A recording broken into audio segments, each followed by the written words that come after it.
Biniasi venit Lexiade astas litere speciale limba romene. ඔබ සාදරයෙන් පිළිගන්නවා රොමේනියන් භාෂාව YouTube නාලිකාවට. අද අපේ දෙවන පාඩම රොමේනියන් භාෂාවේ විශේෂ අකුරු. අපි පළමු පාඩමෙන් රොමේනියන් ඇල්ෆබෙට් එකේ අකුරු 31කින් විශේෂ අක්ෂර 5 හැර අකුරු 26ක් ශබ්ද කරන ආකාරය ඉගෙන ගත්තා. අද මම බලාපොරොත්තු වෙන්නේ විශේෂ අක්ෂර 5 සහ ඒවා ශබ්ද කරන ආකාරය ඒ අකුරු වලින් යෙදෙන වචන පිළිබඳව එයාලට අවබෝධයක් ලබා දෙන්න. එහෙනම් මේ විශේෂ අක්ෂර 5 මොනවද කියලා අපි හඳුනගනිමු. ඕගොල්ලන්ට මේ chart එකේ පේන්නේ ඒ අකුරු 5. ඔයාලට මතක හිටින්න පහසු වෙන විදියට කියලා දෙන එක තමයි මගේ මූලිකම අරමුණ. ඒ නිසා මම chart එකක් විදිහට කියලා දෙන්න හිතුවා. මේක ඕනම කෙනෙකුට තේරුම් ගන්න පහසුයි. හරි. එහෙමනම් අපි මේ chart එකේ පළමු අකුර වන A ශබ්දය. එතකොට මේක අපි A අකුරට කියන්නේ A කියලා. මේ A අකුරට උඩින් ඔයගලන්ට පේනවා පොඩියට V අකුරක් වගේ දාලා තියෙනවා. ඒකට අපි රොමේනියන් භාෂාවෙන් කියන්නේ බ්‍රේව් කියලා. එතකොට ඒ සලකුණ දැම්මට පස්සේ ඒ අකුර වෙනවා. ආ කියන එක කියන ශබ්දය දෙස අපි ප්‍රනවුන්ස් කරනවා. මේ අකුර යෙදෙන්නේ වචනයේ මැදට සහ අගට පමණයි. මේ අකුරු දැනට ඔයාලට තේරුම් ගන්න ඩක් අපහසු වෙන්න පුළුවන්. මොකද මේ අකුරු ඔයගොල්ලෝ තාම හරියට දන්නේ නැති නිසා. නමුත් මේ වීඩියෝ එක ඔයගොල්ලෝ දිගටම බැලුවොත් මේ පාඩම ඉවර වෙනකොට ඔයාලට මේ අකුරු තේරුම් ගන්න හරිම පහසුයි කියලා තේරෙයි. ඊළඟට තියෙන්නේ I අකුර.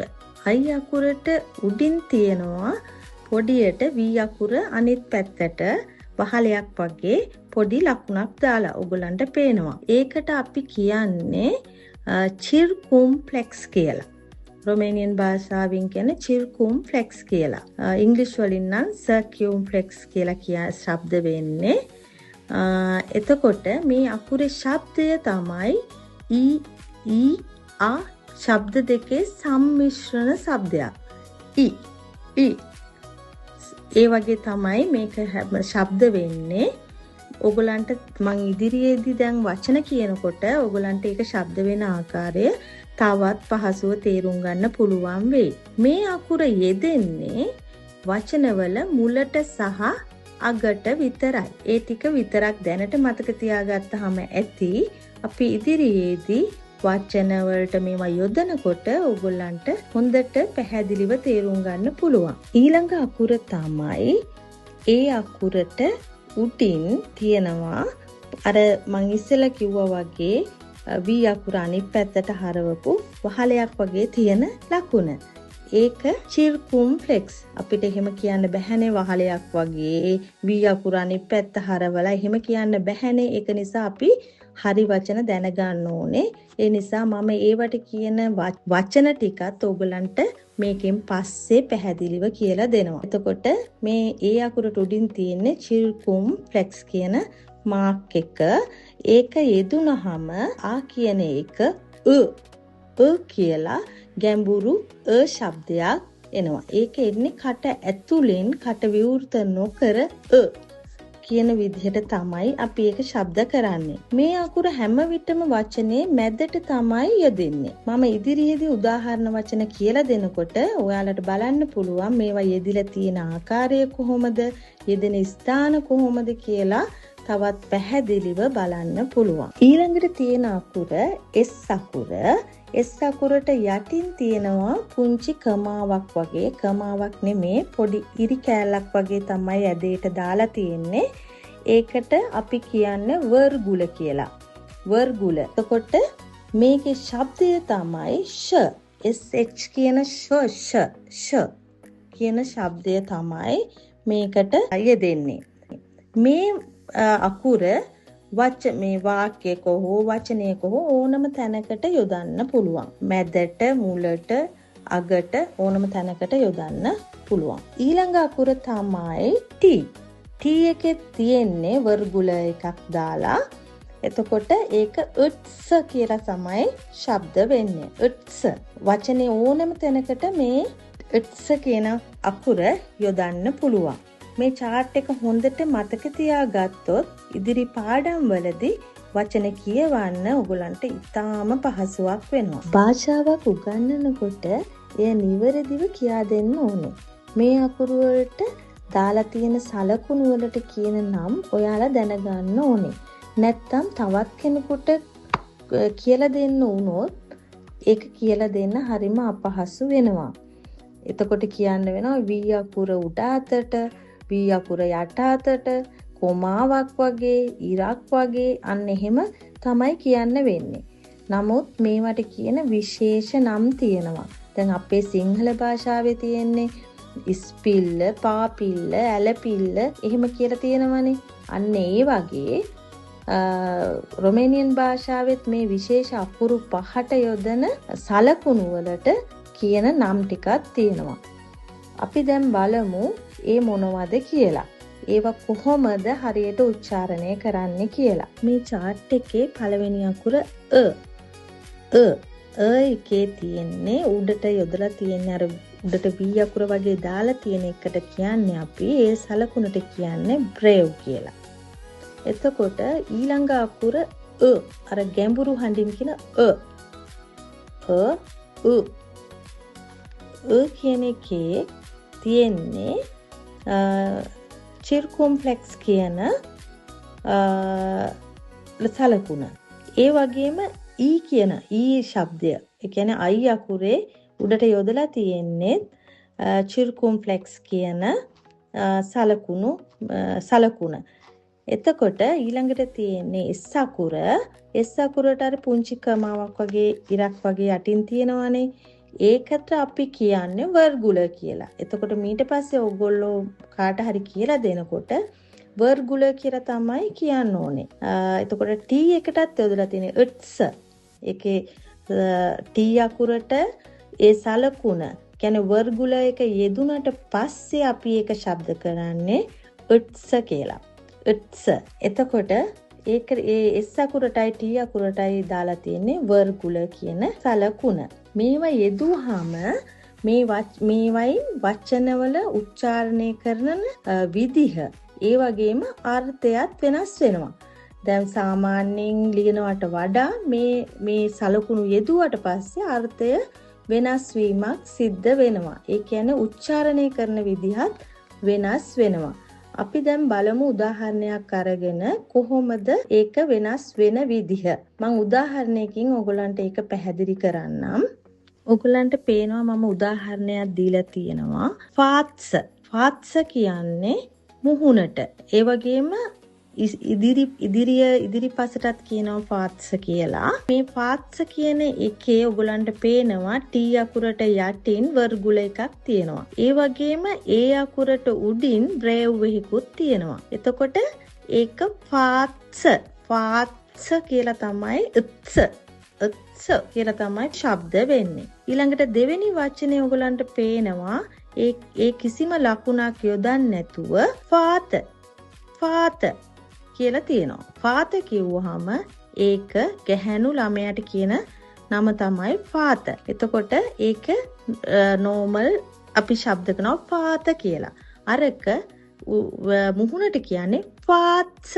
එතකොට ඔයගලන්ට පේනවා මේ දෙක ප්‍රොනවුන්ස් කරනකොට ඒ කියන්නේ ශබ්ද කරන ආකාරය උච්චාරණය කරන ආකාරය වෙනස් වෙන විදිය. ෆාත්ස ෆාත.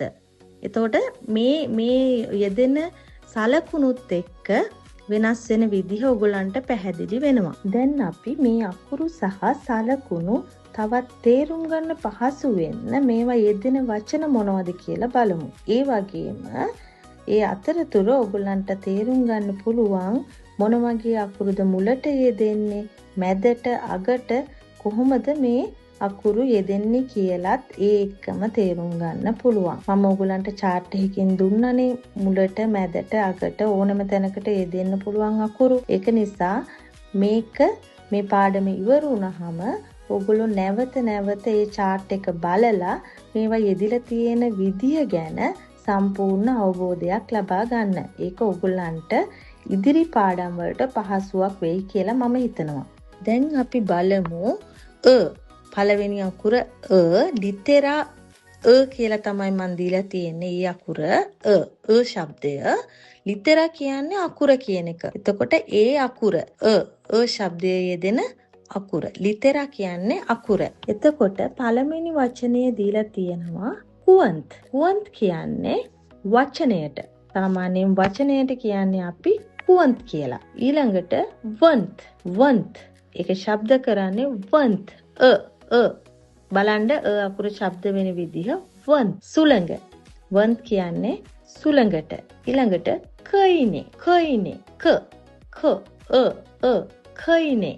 කයිනේ කියන්නේ බල්ලා. ඊළඟට තියෙනවා මයිනේ කියන්නේ හෙට. ආස්තස් කියන්නේ අද, මයිනේ කියන්නේ හෙට, පොයිමයිනේ කියන්නේ අනිද්දා. ඒවා අපි ඉදිරියට කරමු. මයිනේ කියන්නේ හෙට. මයිනේ. එතකොට per-month. ඊළඟ වචනය per-month. ඒකේ ඒ අකුරු දෙකක් තියෙනවා. එකකට යෙදිලා තියෙන්නේ බ්‍රේව් එකක්. පළවෙනි අකුර බ්‍රේව් එකක්. දෙවෙනි අකුරට තියෙන්නේ චිර්කුම්ෆ්ලෙක්ස් එකක් තමයි යෙදිලා තියෙන්නේ. ඒ දෙකම ඇවිල්ලා per-month.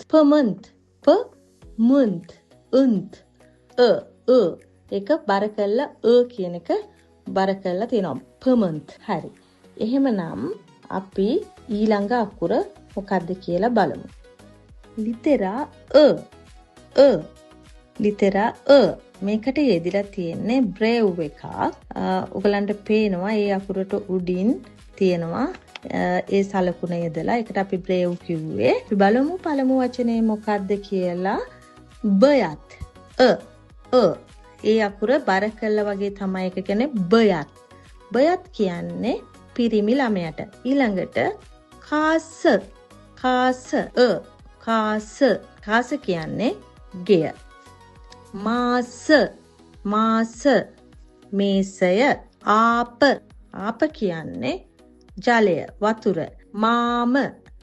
මාම කියන්නේ අම්මා.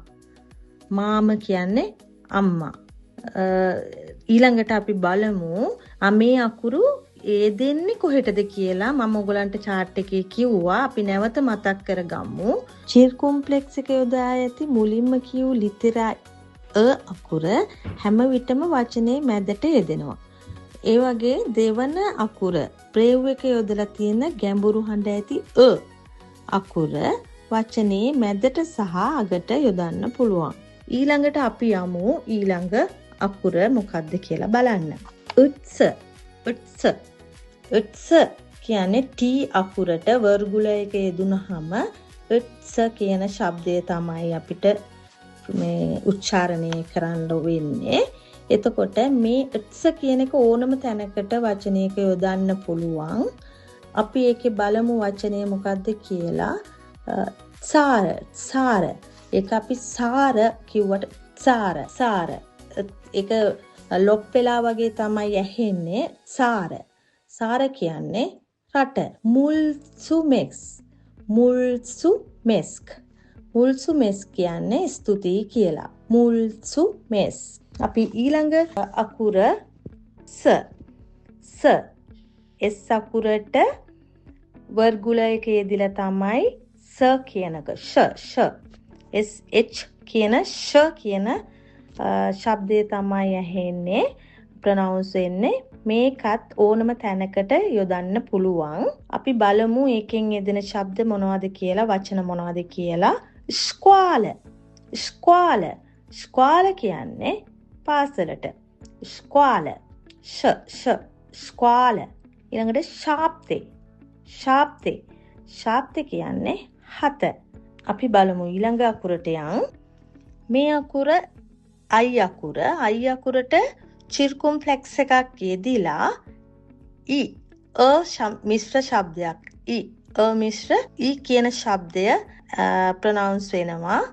අපි මේකෙදි බලමු මොන වගේ වචනයක්ද දෙන්නේ කියලා. ඉන්වර්ට්ස් කියන්නේ ඉගෙන ගන්නවට. ඉන්වර්ට්ස්. අපි වාක්‍යයක් නිකන් හදලා බලමු. Eu invert limber romena. Eu invert ලිම්බ රොමේන. මම රොමේනියන් භාෂාව ඉගෙන ගන්නවා. ඉන්වර්ට්ස් ලිම්බ රොමේන.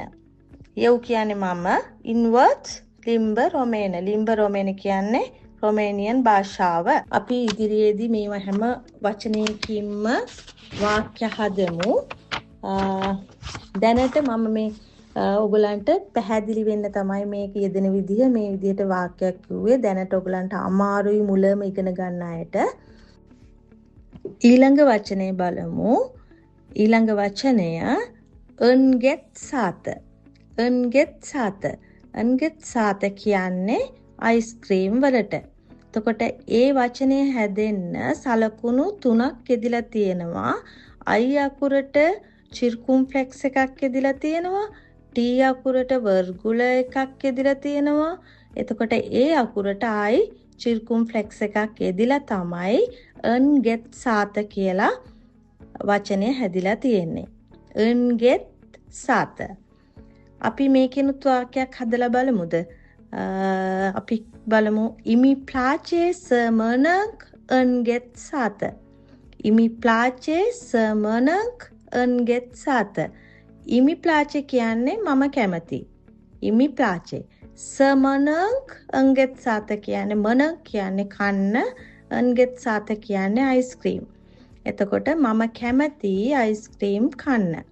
මේ විදිහට තමයි වාක්‍ය හැදෙන්නේ. මේක ඔයගලන්ට දැනට අපහසු වෙන්න පුළුවන් වාක්‍ය. අපි ඉදිරියේදී හැම වචනයකින්ම වාක්‍ය හදනවා. මේ YouTube channel එකත් එක්ක ඔයගොල්ලෝ දිගටම එකතු වෙලා හිටියොත් අපිට පියවරෙන් පියවර ඉදිරියට පැහැදිලිව ඉස්සරහට ගිහිල්ලා රොමේනියන් භාෂාව හොඳට ඉගෙන ගන්න පුළුවන් වෙයි. ඔයාලට දෙවන පාඩමේ යම් ගැටලු සහගත තැන් තිබෙනවා නම් පහළ කමෙන්ට් සෙක්ෂන් එකේ කමෙන්ට් එකක් දාලා subscribe කරන්න. අපි තුන්වන පාඩමෙන් නැවත හමු වෙමු. ඕසිබුන තුතුරෝල් අර වෙදරේ